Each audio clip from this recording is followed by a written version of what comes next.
In 1964, Missouri was shrouded in thick fog as James Harrington, a ranger with the United States Forest Service, entered a remote area to conduct a survey for the expansion of Mark Twain National Forest. His task was to map potential lands for federal acquisition, a routine mission that would unintentionally uncover one of the most disturbing instances of family isolation and inbreeding ever recorded in the state. I was following an unmapped stream when I noticed signs of human presence. First, a rudimentary fence, then smoke rising through the trees, and finally a clearing with several structures that weren't on any official record, Harrington recounted in his testimony to the Shannon County Department of Social Services, a document that would stay sealed for nearly 3 decades after the event. Harrington was able to leave the property without being confronted and immediately reported his discovery to county authorities. Due to his biology training, he had recognized clear signs of genetic issues among the family members he had briefly observed, a pattern he correctly linked to possible inbreeding. It wasn't just a family living outside the system, Harrington explained in a 1990 interview for the Missouri Department of Conservation. It was a family that appeared to be physically deteriorating from genetic isolation. As a public official, I felt I couldn't simply ignore it, even while respecting people's right to live as they choose. What the forest ranger found in that isolated clearing, more than 30 kilometers from the nearest community, was emotionally shocking. An entire family, later identified as the Holloways, had been living completely isolated from the outside world for at least 4 generations. But it wasn't just the geographical isolation that made the case alarming. There were children with visible deformities, adults with almost identical facial features, and their own language that I could barely understand, Harrington's account continued. When I identified myself as a government employee, the older man just pointed a shotgun at me and said something like, "No stranger brings anything good." The Ozark Mountains, with their rugged landscape and dense vegetation, have always been home to isolated communities, but the case of the Holloway family went beyond typical rural American isolation. Subsequent investigations would reveal a closed family system where marriages between cousins, uncles, and nieces, and even between siblings had become the norm for over 70 years. Rural physician Dr. Robert Fielding, the first professional to examine some family members after the discovery, wrote in his personal notes, "In 27 years of practicing medicine in rural communities, I have never witnessed such a high concentration of genetic anomalies in a single family group. Inbreeding here is not occasional, but systemic and multigenerational." Official county records reviewed after the discovery showed only vague hints of the family's existence, a birth certificate from 1887 for one Jeremiah Holloway, some sparse mentions in early century censuses, and then nothing. It was as if the family had simply vanished from the records, while in reality they were going deeper into the mountains and into their own isolation, reported social worker Mary Carpenter, who was involved in the first interventions. These children never attended schools. Some adults barely knew there had been a world war or who the president was.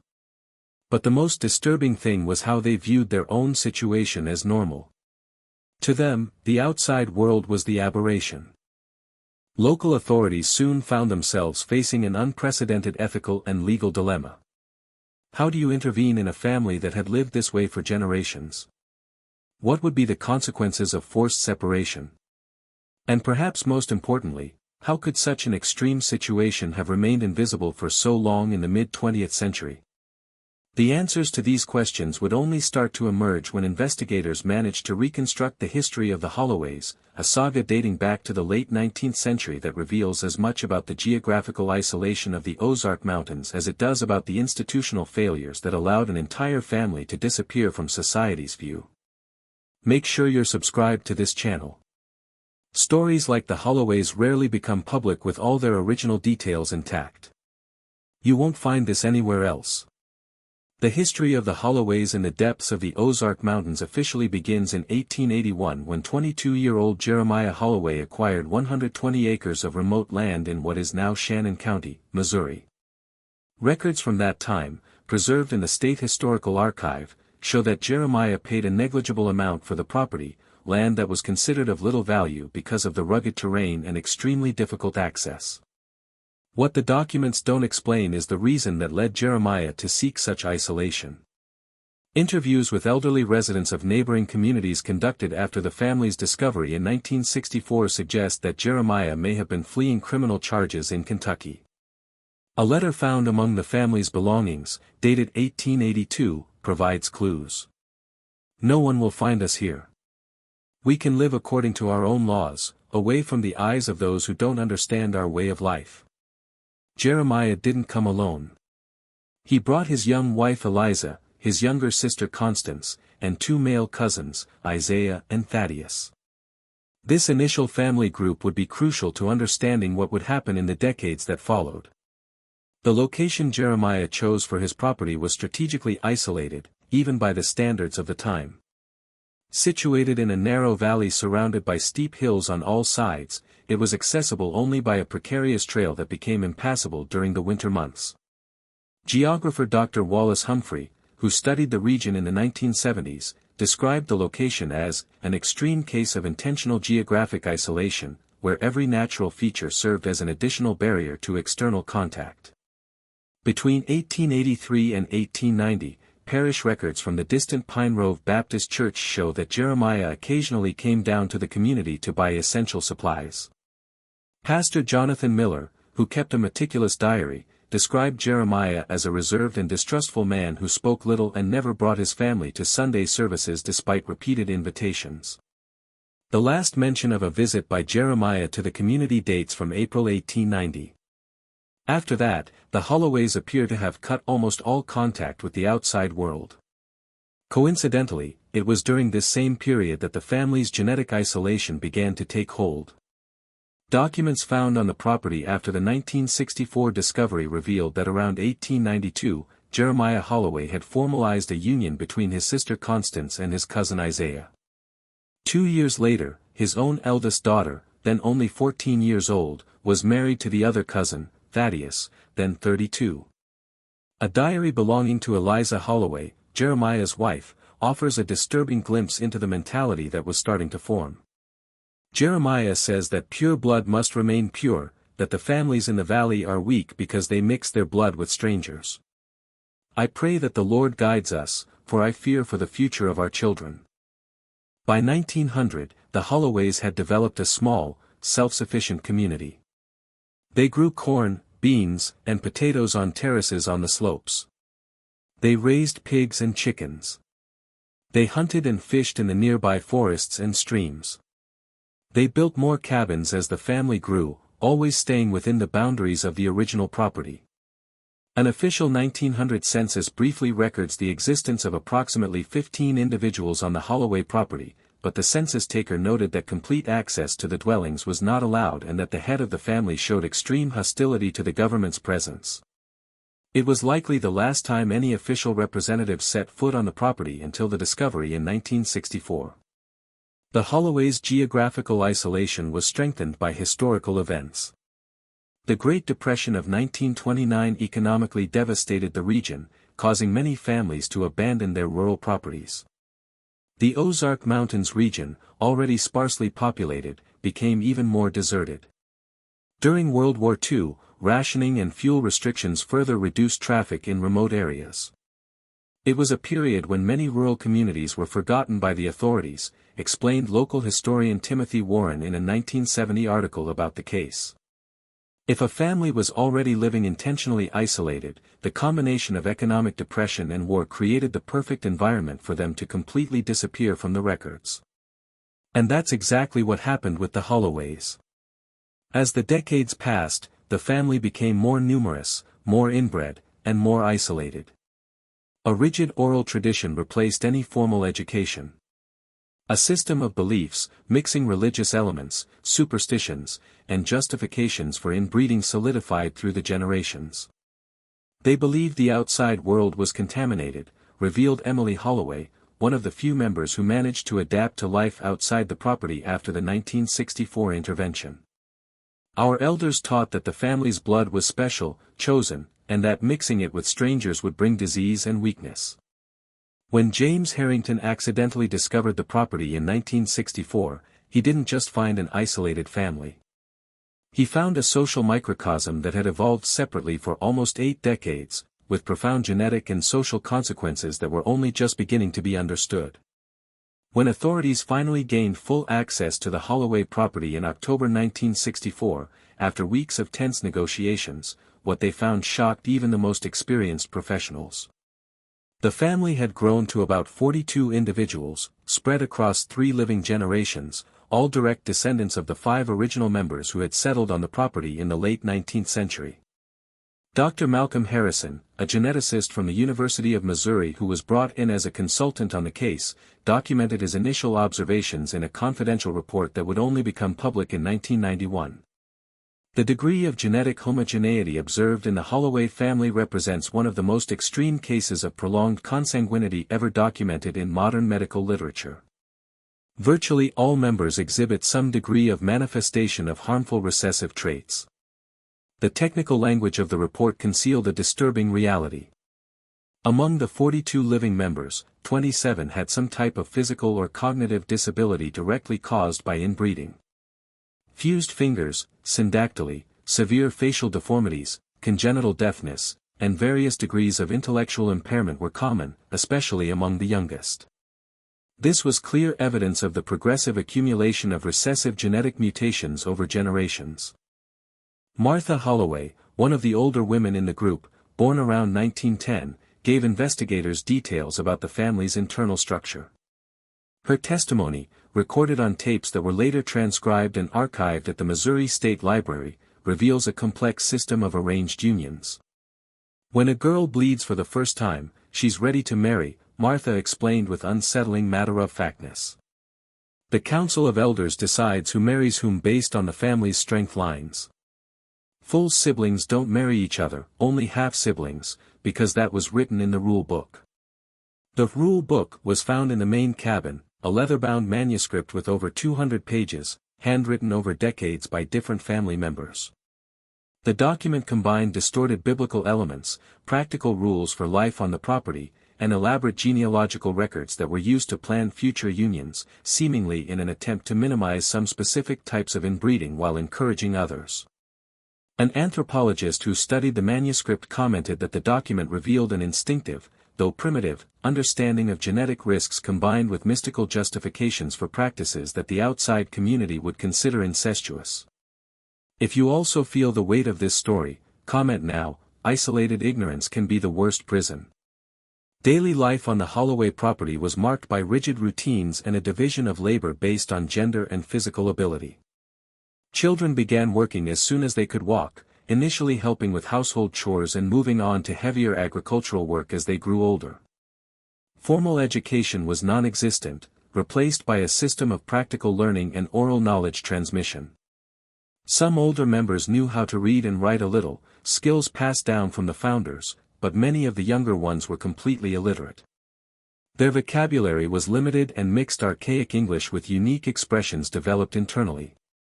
They had their own words to describe medical concepts they empirically recognized, observed linguist Dr. Caroline Foster, who studied the family's dialect. Terms like weak blood and deep eyes were used to describe conditions we recognize as anemia and congenital microphthalmia. The family's diet, while sufficient in quantity, was nutritionally deficient, based mainly on corn, beans, pork, and seasonal wild foods. The lack of access to medical care resulted in high rates of infant and maternal mortality. Of the graves found in the small family cemetery, almost 60% belonged to children who did not live to be 5 years old. It is statistically significant that as generations progressed, the proportion of births with complications increased, as did the rate of early mortality, a classic pattern of inbreeding depression seen in populations with a high degree of consanguinity. Perhaps the most disturbing aspect of the Holloway case was the normalization of deformities and disabilities within the community. For them, family traits were not seen as pathological, but as distinctive marks of belonging. Sarah Holloway, a girl of just 12 when interviewed by social workers, expressed confusion when asked about her younger brother, who had been born with severe malformations. "Why are you asking about Jacob? He's like that because he has strong family blood. The joined fingers show he's a true Holloway." This normalization, combined with total isolation, explains why no family member ever sought external help, even in the most severe cases of illness or deformity. To them, the outside world represented a threat, not a source of assistance. The patriarch in 1964, Obadiah Holloway, Jeremiah's grandson, maintained strict control over any outside contact. Interviews with younger members revealed that he often told terrifying stories about what happened to family members who got lost in the world of strangers, narratives that clearly served to discourage escapes or seeking external contact. When authorities finally gained access to the property, they found a community that was almost completely self-sufficient. They made their own clothes from cotton and wool. They built furniture and tools using methods that dated back to the 19th century. They preserved food using salting and smoking techniques. They treated diseases and injuries with medicinal plants and practices that mixed empirical knowledge with superstition. It was like entering a time capsule, said Deputy Sheriff William Tanner, one of the first officers to enter the property. Except it wasn't just the way of life that seemed frozen in time. It was also the family's blood, circulating and recirculating in the same closed group for generations. The discovery of the Holloway family in 1964 presented Missouri authorities with an unprecedented dilemma. The extent of the isolation, the severity of the health conditions, and the complex internal social system of the family required intervention, but the case raised deeply challenging legal, ethical, and practical questions. There was no protocol for a situation like this. Richard Donovan, then Shannon County prosecutor, admitted years later, "We were simultaneously dealing with possible child abuse, medical neglect, incest, but also with a community that had lived this way for decades with their own rules and with no apparent awareness of the illegality of their practices." The first phase of the intervention focused on emergency medical evaluations. A multidisciplinary team was assembled, including doctors, nurses, social workers, and legal representatives. In the first 72 hours after official access to the property, 8 critical medical cases requiring immediate hospitalization were identified, mainly children with severe congenital conditions who had never received adequate treatment. West Plains Regional Hospital, the closest with the capacity to handle complex cases, set up a special ward to receive family members. Dr. Elielena Simmons, the medical director at the time, reported in an internal memo, "We are treating conditions that we would normally only see in textbooks. Some of these children have anomalies so rare that our specialists had to consult medical literature to correctly identify them." One of the most emblematic cases was that of Timothy Holloway, a 7-year-old boy with advanced craniosynostosis, a premature fusion of the skull bones that caused dangerous intracranial pressure and progressive visual impairment. The condition, which is treatable if diagnosed early, had reached a critical stage. Timothy underwent emergency surgery which, according to medical records, most likely saved his life, but it was too late to reverse all neurological damage. While the medical team dealt with the most urgent cases, judicial authorities faced complex legal issues. Consanguinity was clearly illegal under Missouri law. But the marriages had occurred informally without official records. Many family members didn't even have birth certificates or any legal documentation. Judge Howard Brennan, assigned to oversee the case, initially chose a cautious approach. Instead of immediate criminal charges against the adults, he issued temporary protection orders for all minors and ordered comprehensive psychological evaluations before any decision on permanent custody. "We are dealing with people who in many ways do not understand our legal or social system," the judge wrote in his preliminary decision. "Before we apply the full force of the law, we need to determine the degree of capacity for moral discernment within this extremely isolated context." This approach was met with criticism. The St. Louis Post-Dispatch published a scathing editorial questioning, "For how long did our society tolerate this abuse in the name of rural isolation? And now are we again failing these children by not holding the perpetrators accountable?" The separation of the family created resistance. The older members, led by Obadiah Holloway, initially refused to cooperate with any intervention. The continuous presence of sheriff's officers on the property was necessary for several weeks. Even so, 3 teenagers escaped from state custody and tried to return to the family property, showing the strong bond they maintained with their way of life despite the objectively precarious conditions. The psychological evaluation of adult members revealed consistent patterns. Dr. Harold Freeman, a psychiatrist who led the evaluations, reported, "We observed a combination of cognitive limitations resulting from both genetic factors and severe educational deprivation, associated with a rigid and isolated belief system that normalizes practices that mainstream society considers abusive." Particularly challenging was the question of legal capacity. Many of the family's adults had significant cognitive deficiencies but had developed adaptive survival skills within their restricted environment. Determining who could be legally held responsible for forced inbreeding practices and who should be considered a victim became a thin and complex line. After months of evaluations and judicial deliberations, an intermediate solution emerged. The youngest children, under 12, were placed in state custody with plans for eventual adoption or placement in foster homes. Teenagers were directed to special educational transition programs. Adults with severe cognitive deficiencies were referred to specialized care institutions. Only 5 adults were formally charged with crimes related to child abuse and the promotion of incest, all older men who made up the so-called Council of Elders, and who, according to testimonies from other members, were the main ones responsible for decreeing and forcing the consanguineous marriages. Obadiah Holloway, then 67 years old, was sentenced to 12 years in prison in 1965, although he served only 4 before dying in the Missouri State Penitentiary from cardiac complications. His last testimonies, preserved in court archives, reveal a man unable to fully understand the criminal nature of his actions. "We only did what had always been done to keep the family strong and safe from the corrupt world out there." The Holloway property presented another dilemma. Legally, it belonged to Jeremiah's descendants, but determining the line of succession became practically impossible due to the complexity of family ties and the absence of documentation. In 1967, the state of Missouri finally acquired the property through an eminent domain process, with the funds deposited in a trust for the benefit of former family members. The lands were later incorporated into the Mark Twain National Forest, a pragmatic decision that also served to gradually erase the physical evidence of the isolated community. Today, few visitors to the forest know that by walking certain trails, they are passing through the almost invisible ruins of one of the most isolated and genetically closed communities in recent American history. For the Holloway children who were integrated into society, the transition was extraordinarily difficult. Many presented not only medical and cognitive challenges, but also a profound cultural shock. Social worker Deborah Winters, who accompanied several of the children for years, wrote in her 1970 report, "Even after 5 years, some still have recurring nightmares about being taken by strangers. Concepts we consider basic, such as telephones, television, or even indoor bathrooms, were initially met with fear and distrust."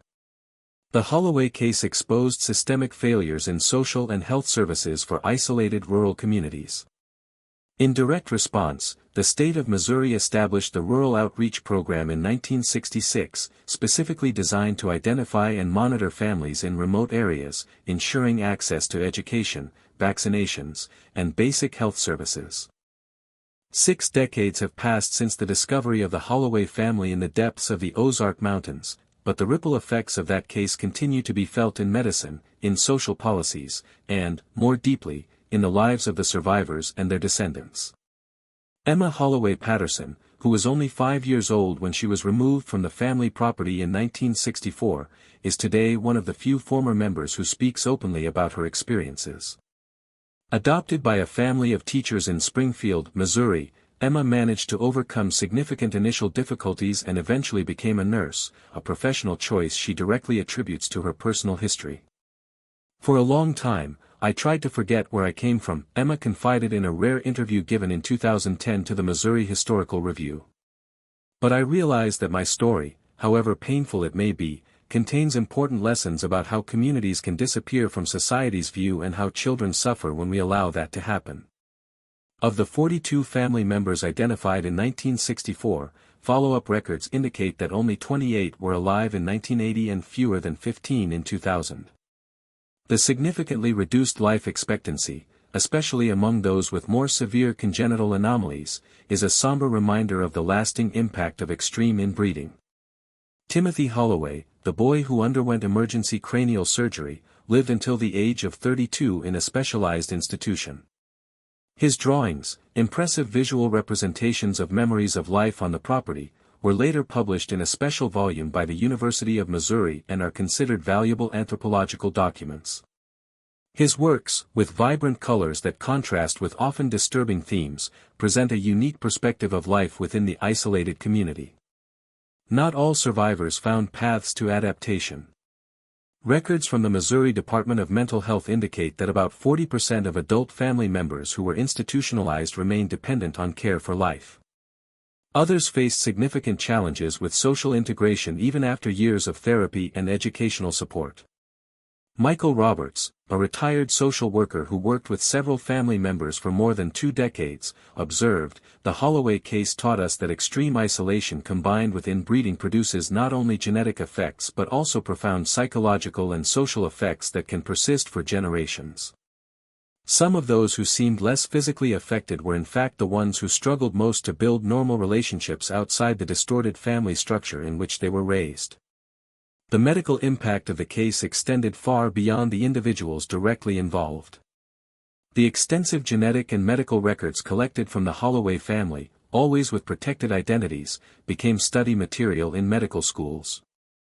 The Ozark cohort study, which began in 1970 and continues to this day, follows not only the original survivors but also their descendants, documenting how the genetic effects of prolonged inbreeding manifest through subsequent generations. Dr. Jennifer Lawson, a geneticist who has worked with the study since 1995, explains, "The data collected from the Holloway family has provided unique insights into more than 30 rare recessive conditions. In a very real sense, their suffering contributed to significant advances in modern genetic counseling and prenatal diagnosis." In the legal and public policy realm, the case spurred important changes. Missouri's Rural Community Protection Act of 1967, directly inspired by the Holloway case, established protocols for regular monitoring of remote areas and educational verification requirements for all children, regardless of distance from urban centers. Decades later, experts recognized that the legislation likely prevented similar situations. The original Holloway property, now part of the National Forest, became the subject of debate among historians and conservationists. In 2008, a proposal to designate the site as a historical landmark was rejected after intense discussions about the ethics of preserving a site associated with so much human suffering. Today, only a small informational plaque, discreet and easily ignored by visitors, vaguely mentions that the area was inhabited by an isolated community until the mid-20th century. The family cemetery, however, was preserved and restored in 2012, with simple headstones replacing the original rudimentary markings, a compromise between completely erasing history and respecting those who died there, many of whom were children who never knew any world beyond that isolated valley. For scholars of American social history, the Holloway case remains an extreme but instructive example of how geographic isolation can interact with cultural beliefs to create social microcosms that radically diverge from the norms of the broader society. Historian Dr. Catherine Henderson, author of Invisible Communities, Isolation and Identity in Rural America, argues, what makes the Holloway case so significant is not just its extreme nature, but how it illustrates processes of cultural and genetic isolation that occurred on a smaller scale in many American rural regions. The line between legitimate cultural autonomy and harmful isolation is often blurred, and the case invites us to examine that border more carefully. Perhaps the most powerful legacy of the case is its impact on public awareness of isolated communities. The Missouri Historical Society archives record a significant increase in reporting on forgotten populations in rural areas in the years following the discovery of the Holloways, a growing recognition that even in modern and connected America, there are pockets of isolation where people can fall through the cracks of social protection systems. The lessons of the Holloway case remain relevant today in a world where geographical inequalities in access to services continue to shape lives. As Emma Holloway Patterson noted in her final testimony, the distance that separated our family from the world wasn't just in miles. It was a distance created by ignorance, fear, and institutional neglect. And that's a distance that still exists in many places if we have the courage to look. If you've watched this far, it's because you enjoyed this story. Leave a comment saying, "I watched all the way through, so I can get to know you and see who really follows the channel." Don't forget to subscribe, like, and share with friends who are interested in real stories that have remained hidden for decades. Your views and engagement are what make it possible to continue bringing these forgotten cases to light.